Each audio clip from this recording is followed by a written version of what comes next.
ทุกคนรู้บ่เพียง3เดือนต้นปีสปปลาวกวดพบคนติดเชื้อ HIV 360 กรณี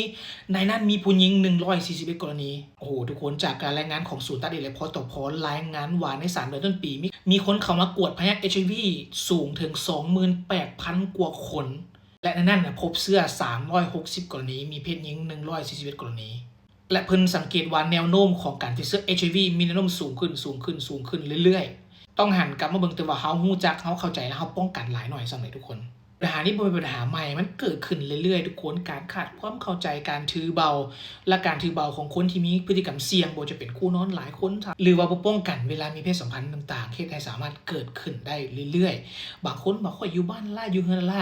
ก็ยังสามารถติดได้เพราะมีคนเอาไปติดน้ำคู่นอนบ่หรือผัวหรือเมียเอาไปติดน้ำก็เป็นไปได้ทุกคนบางคนอาจจะมีเสื้อบางคนอาจจะมีความเสี่ยงแต่บ่ได้เข้าถึงการกวดกาการกวดพบกับบ่ฮู้ว่าตัวเองมีปัญหาการเคลื่อนย้ายให้งานข้ามชายแดนหรือขอบเขตชายแดนก็เป็นอีกหนึ่งปัญหาในการเพิ่มขึ้นของเชื้อ HIV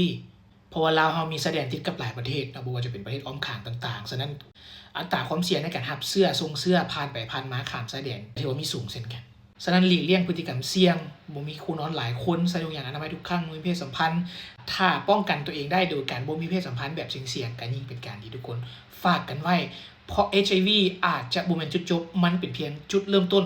อาจจะก้าวไปถึงพยาธิเอดส์หรืออื่นๆได้หลากหลายทุกคนฝากกันไว้